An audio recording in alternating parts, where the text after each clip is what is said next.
안녕하세요. 꼬리에 꼬리를 무는 경제 이야기 콕구경의 채널의 윤희종 기자입니다. 오늘은 KT 구현모 사장 얘기를 한번 해볼 건데요. 구현모 사장은 5G 통신 시대에 KT의 변화 방향을 플랫폼에서 찾고 있습니다. 정말 구현모 사장은 요새 가는 데마다 플랫폼을 입에 달고 다닌다고 해도 과언이 아닌데요. 11월 13일에 열렸던 성과 공유회에서 구현모 사장은 대놓고 말하기도 했습니다. KT는 이제 플랫폼 기업이다. 구 사장은 여기서 통신 기업에서 디지털 플랫폼 기업으로 변하는 시점에 우리 모두 함께 힘을 모아 고객의 삶을 변화시키고 다른 산업의 혁신을 이끌자. 이렇게 말했습니다. 이뿐만이 아닙니다. 구 사장은 정기선 현대중공업지주 부사장을 만났을 때도, 그리고 허연수 GS 리테일 대표이사 부회장을 만났을 때도 플랫폼이란 말을 계속 언급했습니다. 심지어 세계 이동통신사들의 협회라고 할 수 있는 GSMA 이사로 선임되면서도 또 플랫폼을 한 번 더 언급했어요. 근데 이 플랫폼이라는 게 사실 확 와닿지 않는 말이거든요. 왜냐면 플랫폼은 어디다 붙이더라도 다 말이 된단 말이에요. KT가 과연 어떤 플랫폼 기업으로 변할까? 이게 굉장히 궁금한데, 우리가 플랫폼 기업하면 뭘 떠올리죠? 뭐 네이버 이런 거 떠올리나? 그러면 구현모 사장은 KT를 네이버처럼 바꾸겠다는 걸까요? 그래서 저는 구현모 사장이 말하는 이 KT가 플랫폼 기업으로 간다, 여기서 플랫폼이 뭔지를 보려면 KT의 사업 부문별로 한번 나눠볼 필요가 있다고 생각합니다. 그러면 이걸 어떻게 나눠야 될까요? 이거 역시 구 사장의 말에서 힌트를 얻을 수 있습니다. 구 사장은 플랫폼 사업차로서 KT는 고객의 삶의 변화와 그 다음에 다른 산업의 혁신을 이끌어가겠다고 말했습니다. 고객의 삶의 변화, 그러니까 고객이 커스터머 C잖아요. 그러니까 B2C. 그리고 다른 산업의 혁신. 다른 산업의 혁신은 당연히 기업 대 기업, B2B 사업으로 전개가 되겠죠. 그렇기 때문에 여기서 한번 B2C와 B2B 사업으로 나눠서 구현모 사장의 한번 전략을 찾아보도록 하겠습니다. 먼저 B2C 분야에서 저는 두 가지를 봐야 된다고 생각합니다. 바로 미디어와 금융이죠. 미디어 플랫폼은 구현모 사장이 말하는 플랫폼 중에 가장 주력에 가까운 플랫폼이라고 말할 수 있을 겁니다. 우리가 5G 얘기를 하면 가장 많이 나오는 이야기 중에 하나가 킬러 콘텐츠라는 말이거든요. LTE를 유튜브가 이끌었던 것처럼, 동영상이 이끌었던 것처럼 5G도 이끌어갈 수 있는 킬러 콘텐츠가 필요하다, 이런 얘기를 많이 하죠. 이 킬러 콘텐츠 얘기하면 재밌는 게, 통신사들이 LTE 때 생각했던 게 있어요. 바로 죽 써서 개 줬다, 이거예요. 이게 무슨 말이냐, LTE 때 통신사업자들이 LTE를 열심히 다 깔아놨잖아요. 그래서 3G보다 훨씬 빠른 LTE 시대가 열렸어요. 근데 정작 통신사들은 거기 네트워크 비용에서 나오는 푼돈만이나 조금 먹고, 정작 돈을 많이 번 건 유튜브, 뭐 페이스북, 뭐 이런 미디어 플랫폼 기업들이 다 그 과실을 챙겨갔단 말이에요. 그러니까 통신사 입장에서는 여기에 대한 굉장히 통렬한 반성이 있었던 거죠. 5G 때는 LTE 때처럼 이렇게 되면 안 된다. 우리가 먼저 미디어 플랫폼을 선점해서 우리가 5G로 인한 과실을 우리도 같이 먹을 수 있어야 된다. 이런 반성에서 바로 통신사들이 5G 시대의 미디어 플랫폼에 굉장히 주력하고 있는 겁니다. 사실 이 죽 써서 개 줬다라는 말도 제가 한 게 아니라 제가 예전에 알고 있던 이 통신사 관계자한테 직접 들은 말이에요. 정확히 이렇게 표현을 하고 있더라고요. 그러니까 통신사 내부에 일반 직원들한테까지 이런 지금 인식이 퍼져 있다는 거죠. 그러니까 KT 역시 이 5G 사업에서 미디어 플랫폼 사업이 굉장히 중요한 위치를 차지하고 있다고 말할 수밖에 없어요. 거기에 더해서 이 미디어라는 건 우리의 일상과 굉장히 밀접한 분야죠. 아까 구현모 사장이 고객의 일상의 변화를 이끌어내겠다고 했잖아요. 그렇다면 당연히 미디어 플랫폼에 집중을 할 수밖에 없겠죠. 실제로 구현모 사장이 KT가 왜 현대 HCN을 인수했냐는 질문을 많이 받는다. KT는 미디어 플랫폼을 바탕으로 홈의 변화를 이끌어내려고 한다, 이렇게 대답을 했어요. 홈, 가정이잖아요. 이 가정이라는 건 우리의 일상이죠. 이 일상의 변화를 이끌어내겠다, 이런 말로 볼 수 있습니다. 그렇다면 구현모 사장은 이 KT의 미디어 플랫폼을 어떤 방향으로 끌고 가려고 하고 있을까요? 저는 두 가지로 나눌 수 있다고 생각해요. 바로 규모와 매력입니다. 미디어 플랫폼에서 규모가 중요하다는 건 더 이상 말하면 입 아플 정도예요. 구현모 사장이 KT 스카이라이프의 현대 HCN 인수와 관련해서 이렇게 말을 했어요.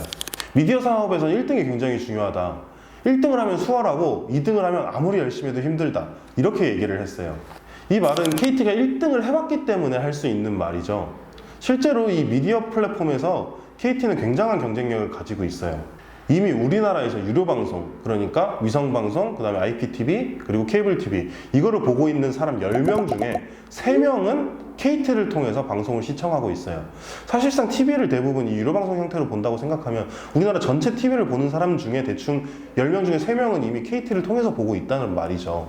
그리고 구현모 사장은 여기에 이제 딜라이브까지 얹으려는 움직임을 보이고 있어요. 최근에 이제 딜라이브 매각 예비 입찰에 KT가 단독으로 참여했죠. 만약에 KT가 딜라이브를 인수한다면 아까 10명 중에 3명이 10명 중에 4명이 돼요. 그래서 40%를 차지하게 되거든요, KT가. 그러니까 KT가 현대 HCN에 더해서 딜라이브까지 인수하려고 한다. 이 말은 이 유료방송 시장, TV 시장에서 KT가 정말 압도적인 점유율을 구축하려고 한다. 이렇게 볼 수 있습니다. 플랫폼에서 가장 중요한 건 그 플랫폼을 이용하는 사람의 수입니다. 카카오가 왜 내놓는 사업마다 성공할까요? 바로 카카오톡을 사용하는 우리나라 사람들 숫자가 정말 말도 안 되게 많기 때문에 그래요. 구현모 사장이 유료방송 시장에서 이미 1위를 하고 있음에도 불구하고 굳이 또 딜라이브를 인수해서 규모를 더 키우려는 이유가 바로 이겁니다. 그리고 미디어 플랫폼의 확장은 단순히 이 규모가 커지는 데서 끝나는 게 아니에요. 이 협상력이라는 게 있거든요. 이 협상력이 누구를 상대로 하는 협상력이냐? 바로 콘텐츠 프로바이더, CP라고 하죠. 이 콘텐츠를 만드는 사람들과 이 KT 사이의 협상력의 관계가 있어요. 만약에 KT가 10분의 4를 정말 차지하게 된다고 생각해 보세요. 그럼 KT는 언제든지 CP들한테 이렇게 말할 수 있는 거예요. 너 계속 그런 식으로 나오면 너 우리 채널에서 우리가 운영하는 플랫폼에서 너네 콘텐츠 빼버릴 거야. 이렇게 하면은 정말 그 협상력의 무게추가 기울 수밖에 없겠죠. 그리고 이 말은 KT 미디어 플랫폼의 콘텐츠 경쟁력이 높아진다는 말과도 당연히 동일합니다. 협상력이 높아지면 당연히 양질의 콘텐츠를 더 저렴한 가격으로 소비자들에게 공급할 수 있을 거 아니에요. 실제로 구현모 사장은 현대 HCN을 인수한 목표를 두고 정확히 이렇게 얘기를 했어요. 현대 HCN을 인수했으니 내년부터는 본격적으로 콘텐츠에 집중하도록 하겠다. 미디어 플랫폼이라는 건 소비자들한테 콘텐츠를 전해주는 플랫폼입니다. 이 좋은 콘텐츠가 많이 들어있다는 건 당연히 이 미디어 플랫폼의 매력이 높아진다. 이런 뜻으로 볼 수 있는 거죠. 그리고 이 콘텐츠 경쟁력은 이 5G 통신의 강화로도 당연히 이어집니다. KT의 주력 사업인 이 통신 사업을 강화하는데도 이 미디어 플랫폼이 굉장히 유용하게 쓰일 수 있다는 거죠. 5G 시대에 이 미디어 플랫폼을 이용해서 돈을 벌고 또 이 미디어 플랫폼의 경쟁력 강화가 5G 통신의 경쟁력 강화로 이어지고 이런 선순환 구조가 어떻게 보면 생겨날 수도 있는 거죠. 구현모 사장은 실제로 콘텐츠의 중요성을 굉장히 강조하고 있어요. 혹시 스토리위즈라고 들어보셨는지 모르겠는데 이 웹툰 같은 걸 서비스하는 이 KT의 자회사입니다. 원래 이게 KT의 부문으로 있었어요. 근데 이 스토리위즈가 독립을 하려고 할 때 가장 큰 영향을 미친 게 바로 이 구현모 사장이었다고 해요. 이 스토리위즈의 지금 대표인 전대진 대표, 이 사람이 이제 KT 내부에서 이제 이 스토리위즈를 독립시킬까 말까 하고 있을 때 바로 이 구현모 사장이 이거는 무조건 독립을 해야 된다. 왜냐하면 콘텐츠에서는 선택과 집중이 굉장히 중요하다. 이렇게 많이 도와줬다고 합니다. 그리고 아까 말했죠? 그 B2C에서 또 하나 봐야 되는 거. 금융 플랫폼. 이 금융 플랫폼의 핵심은 빅데이터입니다. KT는 드디어 올해 그동안 엄청난 수건이었던 K뱅크 정상화의 첫 발을 내디뎠어요. 구현모 사장이 이 KT 금융사업의 새 판을 짤 수 있는 환경이 마련되고 있는 겁니다. 구현모 사장은 KT 금융사업을 이 BC카드의 카드 사업, 그리고 KT의 사업, 그리고 K뱅크의 사업 이렇게 세 개를 엮어서 하나의 거대한 생활 밀착형 금융 서비스 이렇게 가려고 하고 있어요. KT의 무선통신 가입자가 무려 1,800만 명입니다. 거기에 이 아까 말했던 유료방송 가입자 이게 800만이에요. 그리고 또 여기에 BC카드 사용자들이 더해지겠죠. 이 회원들의 금융활동은 그대로 KT가 활용할 수 있는 어마어마한 양의 빅데이터가 됩니다. 이 빅데이터를 통해서 이제 KT는 그 소비자들의 금융 패턴을 분석하고 거기에 있는 금융 상품을 추천할 수도 있고 거기에 맞는 상품을 직접 설계할 수도 있겠죠. 이게 바로 구현모 사장이 꿈꾸는 생활 밀착형 금융 플랫폼입니다. 2천만이 넘는 KT 가입자를 활용한다면 이게 충분히 가능하다고 생각할 수 있는 거죠. 실제로 이 구현모 사장이 BC카드의 이동면 사장을 앉혔단 말이에요. 올해 초에. 이 이동면 사장이 굉장히 유명한 빅데이터 전문가예요. KT 내부에서. 이 이동면 사장은 올해 취임했으니까 그렇게 재임 기간이 길지 않잖아요. 그럼에도 불구하고 BC카드는 올해 9월에 디지털 뉴딜의 핵심 사업인 그 금융 빅데이터 플랫폼 랩을 부산 지역에 구축하는 사업자로 선정되기도 했어요. 그리고 K뱅크가 진행하는 사업을 보더라도 이 빅데이터가 확실하게 눈에 들어오는데 이 K뱅크가 이제 파고들려는 시장이 중금리 대출 시장이에요. 왜냐하면 저금리를 원하는 사람들은 대부분 1금융권으로 가죠. 이 인터넷 금융으로 잘 안 온단 말이에요. 그래서 이 중금리 대출을 핵심으로 보고 있는데 여기서 또 빅데이터가 굉장히 중요하거든요. 왜냐하면 이 소비자들의 금융 패턴을 분석을 해서 이 사람들이 신용 모델을 만들어야 돼요. 이 신용 모델을 만드는데 빅데이터가 가장 중요한 요소입니다. 이제 B2B 얘기를 한번 해보려고 해요. B2B가 뭐냐? 기업 대 기업이죠. 그러니까 지금까지 통신회사들은 소비자들한테 상품을 팔아왔어요. 근데 이제 5G 시대에는 기업들에게 어떤 서비스를 팔겠다. 이게 바로 B2B 사업이거든요. 구현모 사장은 디지털 플랫폼이라는 걸 통해서 이 B2B 사업을 전개할 계획을 세우고 있습니다. 이걸 보려면 구사장의 워딩을 다시 한번 들여다볼 필요가 있을 것 같아요. 구현모 사장이 디지털 플랫폼과 관련해서 이런 얘기를 했거든요. 디지털 플랫폼 기업으로 변하는 이 시점에 우리 모두 함께 힘을 모아 다른 산업의 혁신을 이끄는 당당하고 단단한 KT를 만들어 가자. 아까도 얘기 나왔었죠. 이 고객의 삶의 변화와 함께 이 다른 산업의 변화를 이끌자. 구사장은 끊임없이 지금 같은 얘기를 반복하고 있는 겁니다. 강조해서. B2B 사업이 기업한테 팔라는 거라고 했는데 과연 통신사가 KT가 B2B 기업에다가 뭘 팔까요? 뭐 걔네 전용으로 막 뭐 망을 깔아줘서 직원들이 너네는 앞으로 일반 핸드폰 쓰지 말고 이런 통신을 써 라고 하지는 않을 것 같단 말이에요. 그러니까 구현모 사장은 이 다른 산업의 혁신 이거 자체를 기업들한테 팔겠다는 거예요. 이게 뭐냐? 요새 기업들이 틈만 나면 얘기하는 거 있잖아요. DT, 디지털 트랜스포메이션, 디지털화. 이 기업이 성공적으로 디지털 기업으로 변신할 수 있는 플랫폼을 KT가 팔겠다는 겁니다. 솔루션 장사를 하겠다는 거죠. 이게 무슨 말인지 한번 예를 들어볼게요. KT가 현대중공업과 되게 줄기차게 추진하고 있는 사업이 바로 스마트 팩토리 사업입니다. 스마트 팩토리가 뭐냐? 한마디로 말하면 그냥 공장 자동화 사업 이렇게 봐도 큰 문제는 없어요. 지금까지 이제 공장 자동화 이렇게 부문별로 각자 자동화가 돼 있었다면 이제 스마트 팩토리는 이 한꺼번에 이걸 다 통제하고 이게 자동화 과정이 한꺼번에 이루어지고 이런 식으로 나아가겠다는 게 이게 스마트 팩토리거든요. 그리고 이 스마트 팩토리를 하려면 가장 중요한 퍼즐이 바로 5G 통신입니다. 이 정밀한 기계들이 굉장히 이렇게 되게 정밀하게 움직이려면 이 초저지연, 초고속 이런 5G 통신만의 특징이 반드시 필요하단 말이에요. 그런데 KT는 이 스마트 팩토리에 필요한 그 공장 지역의 통신망을 깔아주는 데서 그치는 것이 아니라 이걸 전체적으로 다 할 수 있는 이 시스템을 팔겠다는 겁니다. 그러니까 간단히 말해서 5G 통신을 파는 게 아니라 KT의 스마트 팩토리 플랫폼을 팔겠다는 거죠. 그렇기 때문에 이걸 보면 구현모 사장의 이 B2B 계획이라는 게 굉장히 원대한 계획이라는 걸 알 수 있어요. 만약에 그냥 통신만 깔아주겠다 이렇게 하면은 그냥 5G 통신 그 중계기만 열심히 설치하면 되죠. 하지만 이 스마트 팩토리 플랫폼을 팔기 위해서는 거기에 로봇들이 이렇게 자동으로 돌아다닌다면 자율주행도 익혀야 될 거고 그걸 전부 다 한꺼번에 관리하려면 관리자 AI, 인공지능 기술도 필요할 거예요. 여러 가지 4차 산업혁명에 필요한 기술들이 다 들어가 있는 거죠. 그러니까 어떻게 보면 이게 이제 이 B2B 플랫폼으로 가겠다는 게 이 디지털화 플랫폼의 끝판왕이다 이렇게 볼 수 있는 겁니다. 방금 스마트 팩토리를 예로 들었지만 구 사장이 말하는 이제 디지털 플랫폼이라는 건 다 비슷한 겁니다. 그러니까 5G 통신을 이용한 디지털 변화 플랫폼을 팔겠다는 거죠. 뭐 예를 들어 아까 앞에 나왔던 GS 리테일 같은 데는 이 거대한 유통 플랫폼을 디지털화할 수 있는 그런 디지털 유통 플랫폼을 판매한다든지 그런 방식을 생각해 볼 수 있겠죠. 지금까지 이제 구현모 사장의 플랫폼 전략에 대해서 살펴봤는데 여기서 이 플랫폼 전략을 관통하는 하나의 키워드가 사실 하나 있습니다. 바로 인공지능이죠. 지금 이 얘기하는 내내 인공지능 얘기가 나왔어요. 인공지능은 KT 플랫폼 사업의 핵심이라고 해도 과언이 아닙니다. 왜냐하면 인공지능이야말로 이 플랫폼들의 실질적인 성능을 결정할 수 있는 기술이거든요. 구현모 사장의 이 KT 로드맵에서 인공지능이 유달리 커 보이는 이유도 여기에 있습니다.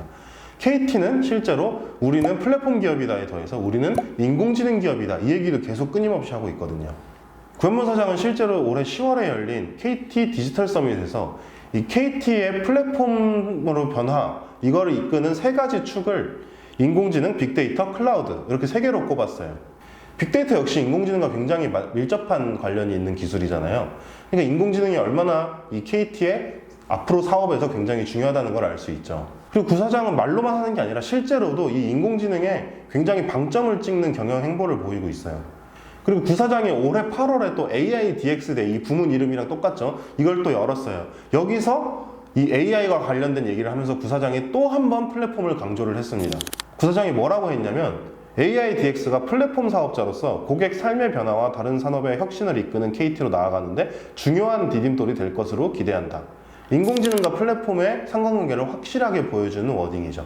인공지능 원팀이라는 것도 있는데요. 이것도 이제 구 사장의 인공지능 사랑을 보여주는 대목이에요. 인공지능 원팀이 뭐냐? KT 주도로 결성된 그 인공지능 기술 개발, 그 다음에 연구 이런 걸 수행하는 산학연 협의체예요. 그리고 여기 포함되어 있는 산학연 기관이 생각보다 되게 쟁쟁해요. 같은 통신사 라이벌인 LG유플러스가 있고요. 그리고 LG전자, 동원그룹, 한국투자증권, 카이스트, 한양대, 한국전자통신연구원, ETRI라고 하죠. 이런 데들이 참여하고 있어요. 이게 다 KT가 불러 모은 거죠, 어떻게 보면. 그리고 한쪽에서는 심지어 여기에 네이버가 들어올 수 있다는 관측도 조심스럽게 나오고 있어요. 그리고 KT 관계자가 이 인공지능 원팀을 두고 한 말이 있는데, 이 AI 원팀에 다양한 산업군이 참여하고 있기 때문에 각 산업군에서 필요한 게 어떤 것인지 우리가 알 수 있다, 이런 얘기를 했어요. 그러니까 아까 이 구사장이 다른 산업의 혁신을 이끌겠다고 했잖아요. 이 플랫폼으로 이걸 혁신을 이끄는데 이 AI 원팀이 굉장히 중요한 역할을 할 수 있다는 거죠. 그리고 2021년은 이제 이 AI 원팀이 결성된 지 1년이 다 돼가고 있기 때문에 실제로 어떤 결과를 내놓을지 굉장히 주목되는 해기도 해요. 이 구현모 사장의 이 플랫폼 KT, 이 구상이 원활하게 돌아가려면 이 AI 원팀의 역할이 굉장히 중요하기 때문에 여기서 어떤 결과를 내놓을지 지켜보는 것도 굉장히 재밌는 일이 될 것 같아요. 지금까지 이제 구현모 사장의 KT 플랫폼 얘기를 했는데, 또 여기서 궁금해지는 게 있죠. 과연 이 플랫폼은 구현모 사장이 KT에 등장하자마자 바로 내놓은 건가? 아니면 옛날부터 역사가 어떤 있었던 그런 얘기인가? 그래서 한번 KT 역사를 한번 훑어볼게요. 플랫폼 얘기는 안 했지만 이 KT CEO 중에 탈통신, 우리는 통신기업에서 더 나아가야 된다라고 주장했던 가장 첫 CEO는 바로 이석채 회장이에요. 이석채 회장은 이 탈통신이라는 용어를 처음으로 만들어낸 사람이 누구냐면 이 이상철 전 LG텔레콤 부회장이거든요. 지금 LG유플러스죠. 이 사람과 함께 이 탈통신 경영의 대표주자로 불렸던 사람이에요. 이석채 회장이 강조했던 이 탈통신은 통신에 기초한 탈통신이었어요. 어쨌든 KT는 통신기업이기 때문에 이 기반에 맞게, 이 통신에 맞게 탈통신을 주도해 나가야 된다는 게 이석채 회장의 기본적인 생각이었어요. 그래서 이석채 회장이 2010년 1월 19일 열린 신년 기자간담회에서 이런 얘기를 했거든요. 통신회사가 통신을 무시해서는 안 된다. 이를 기반으로 새로운 가치를 창출해 나가야 된다. 그런데 실제로 이석채 회장이 해놓은 걸 보면 그렇지 못했어요. 그래서 문어발식 경영이라는 비판도 많이 받았거든요. 결국 이 통신을 등한시하는 결과가 되면서 이 KT에게 굉장히 큰 경영위기로 이어졌습니다. 그리고 이거를 이제 해결하자고 나선 게 다음 황창규 회장이죠. 황창규 회장은 일단 이 KT의 사업을 좀 정리하는 데 집중을 했어요. 황창규 회장이 딱 보니까 2013년에 KT 자회사가 무려 58개인 거예요. 58개. 이거를 황창규 회장이 2015년에 36개까지 줄였어요. 그리고 황 회장이 주창했던 거, 그게 바로 5G, 플랫폼, 그리고 B2B입니다. 자, 드디어 플랫폼이 나왔죠. 그리고 그 다른 두 개, 5G와 B2B 역시 현재 구현모 사장의 키워드이기도 합니다. 이 황창규 회장이 가장 강조했던 얘기가 뭐냐면 5G는 네트워크가 아니라 플랫폼이다, 이런 얘기를 되게 많이 했습니다. 이 5G 시대에 KT는 더 이상 네트워크를 제공하는 네트워크 사업자가 아니라 플랫폼을 제공하는 플랫폼 사업자가 돼야 된다는 얘기죠. 그리고 황창규 회장은 실제로 이때부터 플랫폼을 입에 달고 살았어요. 인공지능 플랫폼, 지능형 플랫폼, B2B 플랫폼, 전부 황창규 회장 입에서 나온 얘기입니다. 심지어 황 회장은 2019년 MWC 모바일 월드 콩글레스에서 KT가 구글이나 아마존과 한판 붙을 수 있는 거, 그게 바로 플랫폼이다, 이렇게까지 얘기를 했단 말이에요. 그리고 황창규 회장의 이런 전략을 그대로 가지고 가고 있는 게, 아니 사실 더 발전시키고 있는 게 바로 구현모 사장입니다. 황창규 회장이 결국 이 5G 통신이라는 거에 집중을 했다면 구현모 사장은 이제 이렇게 말하고 있잖아요. 우리는 통신기업이 아니다, 플랫폼 기업이다, 이렇게까지 얘기를 하고 있잖아요. 통신보다는 플랫폼에 더 방점을 확 찍고 있는 거죠. 그러니까 이렇게 얘기할 수 있을 것 같습니다. 플랫폼 기업으로서의 KT, 이 청사진을 그린 것은 황창규 회장이다. 하지만 이 청사진을 더욱 더 발전시키고 이 청사진에 따라서 차근차근 레일을 깔아나가고 있는 것은 구현모 사장이다, 이렇게 정리할 수 있을 것 같습니다. 물론 플랫폼 기업으로서 KT의 변신은 이제 시작입니다. 사실 B2B 플랫폼이라는 거는 지금 형체는 이제 보이고 있지만 정말 뚜렷이 뭐가 잡히거나 매출이 엄청나게 잡히거나 이런 거는 아니에요. 그리고 미디어 플랫폼에서도 이제 딜라이브의 인수에 뛰어들었지만 아직 인수가 완전히 결정났다고 보기는 또 힘든 상황이죠. 그리고 미디어 플랫폼에서 그 유료 방송 시장에서는 1위를 굳히고 있지만 사실 KT가 아직 OTT, 우리가 소위 말하는 넷플릭스나 뭐 웨이브, 이런 시장에서는 KT가 아직 성과를 내지 못하고 있기도 해요. 그리고 금융 플랫폼 역시 아직 뚜렷하게 가시적인 성과가 나올 수 있는 단계는 아닙니다. 하지만 지금까지 살펴봤던 구현모 사장의 행보를 보면 분명히 이렇게 말하고 있어요. 주사위는 던져졌다. 플랫폼 기업으로 가는 루비콘강을 이미 건너기 시작했다는 거죠. 루비콘강을 건넌 끝이 이석채 전 회장처럼 KT의 경영을 위태롭게 하는 길이 될지, 아니면 실제로 루비콘강을 건너서 로마를 접수했던 카이사르처럼 이 KT의 변신을 성공적으로 이뤄내는 길이 될지 조금 관심을 가지고 재밌게 지켜봐야 될 것 같습니다. 오늘의 꼬꼬경은 여기까지입니다. 시청해주신 분들 감사합니다. 저는 돌아옵니다.